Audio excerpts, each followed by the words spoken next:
teďka doma vážnou akci. Někdo se zranil. Dobrý?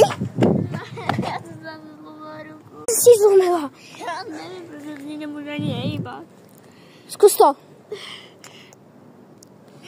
Nemůžu ani roztáhnout prsty. Půjdeme spolu tamhle v tom kolu a tam pojedeme spolu. Až je to i nějaký prank, tak to můžeš říct na rovinu. Prank! Měli jsme tu prank s vážnou akcí. Takže já jsem běžela jako lotr, takový malý kousek. Co já mám dělat? A kupujte merčík. Ještě něco.